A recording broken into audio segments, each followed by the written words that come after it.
Class 12 chemistry के अंतर्गत आजकल हम लोग एल्डिहाइड, कीटोन और कार्बोक्सिलिक अम्ल पढ़ रहे हैं। पाठ 12 हम लोग पढ़ रहे हैं। आज उस पाठ 12 का अभ्यास प्रश्न हम लोग हल करेंगे। मैं सुनील सर आपको बहुत बहुत दिल से स्वागत करता हूं।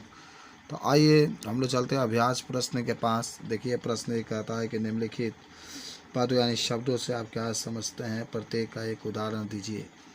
तो आइए कुछ शब्द दिए गए हैं जिसमें पहला आपको कहता है साइनोहाइड्रिन, दूसरा आपको कहता है एसीटल, तीसरा आपको कहता है सेमी कार्बोजोन, चौथा है एल्डोल, पांचवा है हेमी एसीटेल, छठवा है ऑक्सीन, आठवां है कीटेल, नौवां है इमीन, आठवां है इमीन, नौवां है 2,4-DNP ब्यूटपन और 10वां है सिप क्षारक।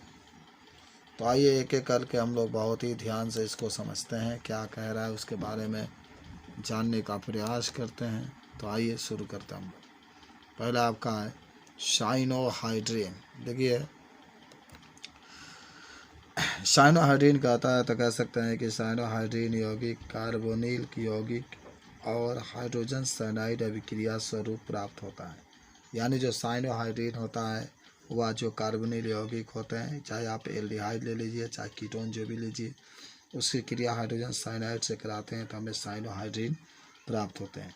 देखिए आप यहाँ पर देख सकते हैं एथेनॉल आपका है ना, CH3CHO एथेनॉल है और इसकी क्रिया हाइड्रोजन साइनाइड से कराएं तो C तो वैसे ही है जैसे है, CH3 जैसे है वैसे ही है, यह जो सही है और OH यहाँ पर आके ऐड हो गया और जो CN बचा यहाँ पर, इसी का नाम होगा साइनोहाइड्रिन। याद करो, अगर मैं आपसे कहूँ कि साइनोहाइड्रिन के बारे में जब भी पूछेगा ना तो एसिटिल्डिहाइड देख रहे हैं, इसकी क्रिया हाइड्रोजन साइनाइड से करा देंगे तो क्रिया करके आपका साइनोहाइड्रिन बनाता है। और सूत्र भी आप देख रहे हैं कि साइनोहाइड्रिन जो बनाता है उसका सूत्र क्या होता है। चलिए तो साइनोहाइड्रिन के बाद दूसरा जो आता है जिसका नाम होता है एसीटल। तो देखते हैं एसीटल क्या होता है, समझते हैं। देखिए कहेंगे आप इसमें कि जब एल्डिहाइड को मोनोहाइड्रिक अल्कोहल के साथ शुष्क HCl गैस से क्रिया कराया जाता है तो एसीटल का निर्माण होता है। यह भी बहुत आसान है।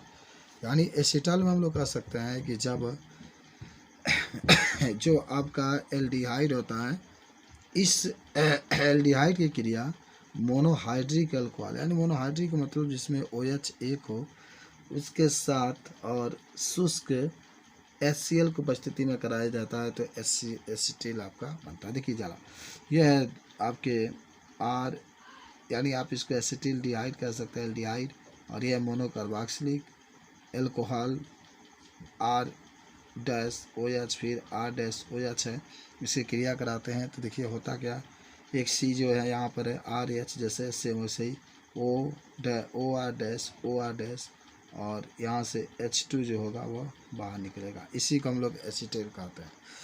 तो आपको ये भी बात जान गए होंगे कि एसिटिल किसे कहते हैं, और आप देख करके बता सकते हैं कि जब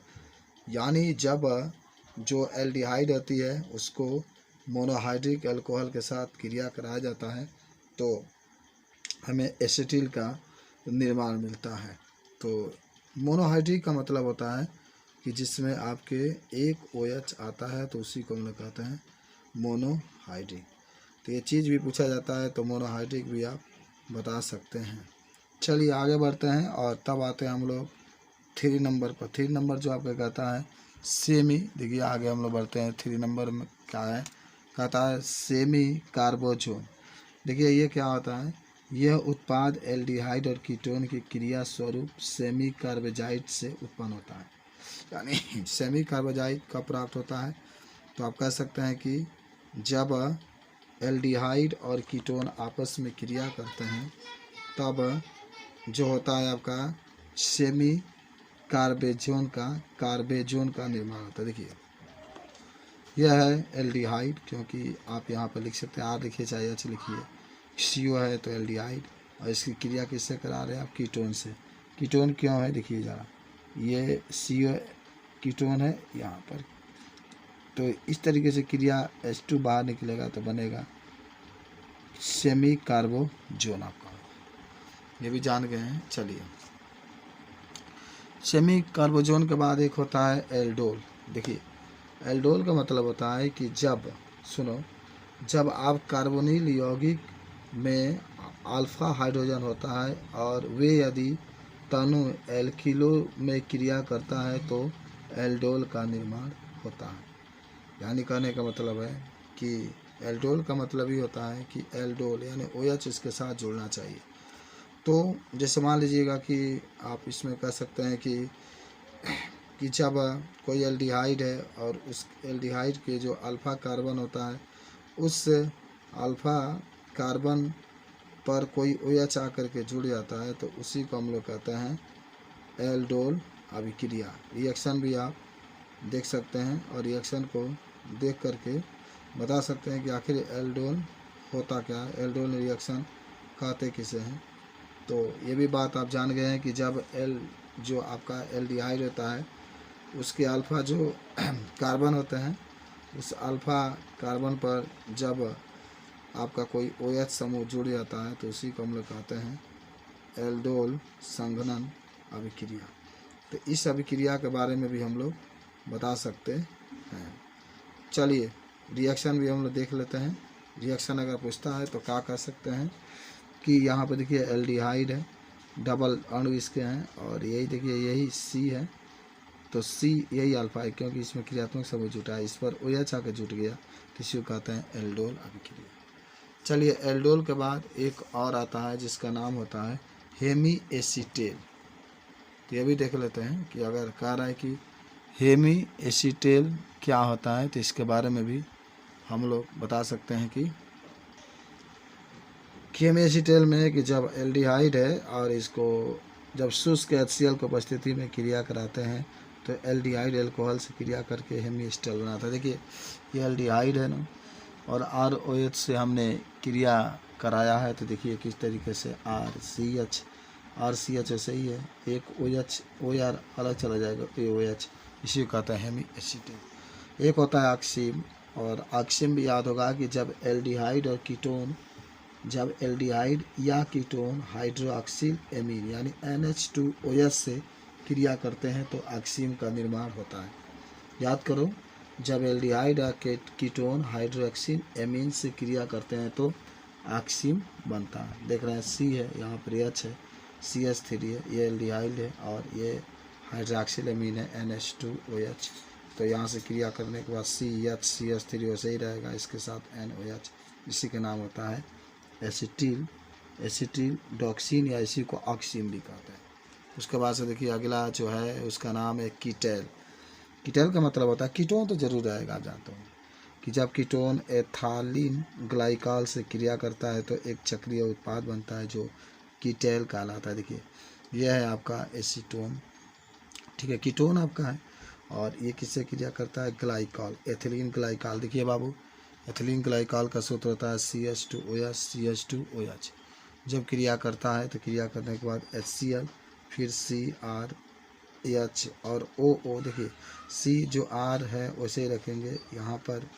चलिए, मान लीजिए H है तो H यहाँ पर आ गया, ठीक है, फिर C आपका रहा है यहाँ पर और फिर डबल O जो देख रहे हैं डबल O आ जाएगा, इसके साथ एक CH2 और CH2 जुड़ जाएगा, एथिलीन ग्लाइकोल कीटेल कहलाता है।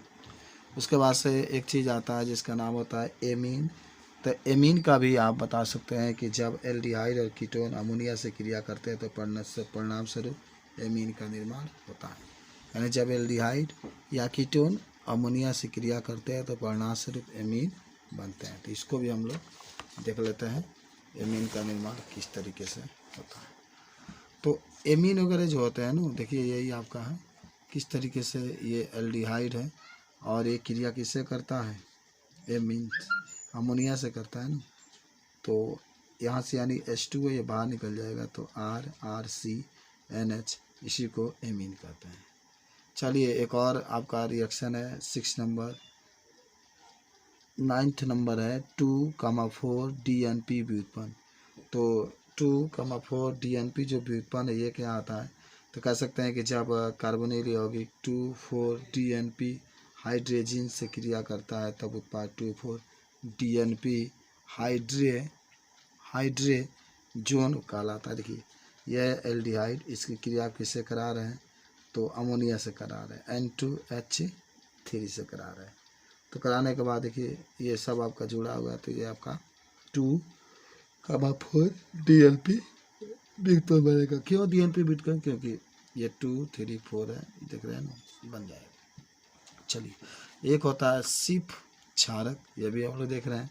तो कह सकते हैं कि जब एमीन तथा एल्डिहाइड या कीटोन को अभिक्रिया करते हैं तब आपका सिप क्षारक बनता है। देखिए एल्डिहाइड है और ये क्या है, यह है NH2R यानी CH3NH2 एमीन है, क्रिया करते हैं तो RCR, जगह R आपका वैसे ही, और NR यहाँ से और हाइड्रोजन बाहर निकल जाएगा, तो इसी को सिप क्षारक कहते हैं। आइए बहुत ही शानदार एक प्रश्न आता है, कहता है कि निम्नलिखित यौगिकों के IUPAC नाम लिखना। एक चीज़ मैं जब भी बता दूं कि अगर कोई भी यौगिक होगा उसमें आपको CHO एल्डिहाइड अगर दिखाई दे तो उस यौगिक में के E को हटा करके हम लोग Al जोड़ देते हैं। सुनते रहना ध्यान से बाबू। अगर कोई यौगिक है उसमें अगर आपको दिखाई देता है CO यानी कीटोन ग्रुप दिखाई देता है तो उसके गिनते हैं कार्बन जितना आता है, उसमें से एल्केन में के जो E होता है उसको हटा करके उसमें ONE को जोड़ देते हैं। हाँ अगर आपके यौगिक कोई भी हो, अगर उसमें COOH आता है तो उसको हम लोग जो होता है जब IUPAC नाम लिखते हैं तो ओइक एसिड जोड़ देते हैं। ये भी आपको याद होना चाहिए। हाँ अगर एमाइड होगा, जैसे एमाइड की मतलब होता है कि अगर CONH2 होगा तो उसको हम लोग एमाइड कहते हैं, तो उसका जब IUPAC नाम लिखते हैं तो उसमें एल्केन में के E को हटा करके एमाइड जोड़ देते हैं। नाइट्राइल होगा, जैसे NH2 अगर आपका होगा तो उसका जब हम लोग लिखते हैं तो एमीन उसमें जोड़ देते हैं। तो ये कुछ बातें होते हैं जो आगे हम लोग जानेंगे भी और जानकारी भी हम लोग इसको रखते हैं। चलिए तो अब हम शुरुआत करते हैं। आप जान गए होंगे कैसे IUPAC नाम इसको लिखा जाता है। समझिए पहला दिया है CH3 CH3 छोटा कोष्ठक में CH2 CH2 CHO, ये पूरा नाम दिया। अच्छा जो पहला उसको विस्तार से लिखते हैं, देखिए CH3 CH, तो यहाँ पर देख रहे हैं इसका IUPAC नाम होगा 4 मेथाइल पेंटेन। देखिए 4 मेथाइल हम क्यों कह रहे हैं एक बात समझाते हैं हम। उधर से काउंट करते हैं जिस तरह से CHO आता है, ठीक है, तो 4 मेथाइल पेंटेन 1 आल हो जाएगा, ठीक है। तो IUPAC नाम आप जानते भी होंगे और आप इस IUPAC नाम को एक बार ट्राई करिएगा अपने आप से लिखने के लिए, लिख सकते हैं, ठीक है। और जो आगे के जो हम लोग क्वेश्चन 3 से जो हम लोग पढ़ेंगे नेक्स्ट वीडियो में। धन्यवाद।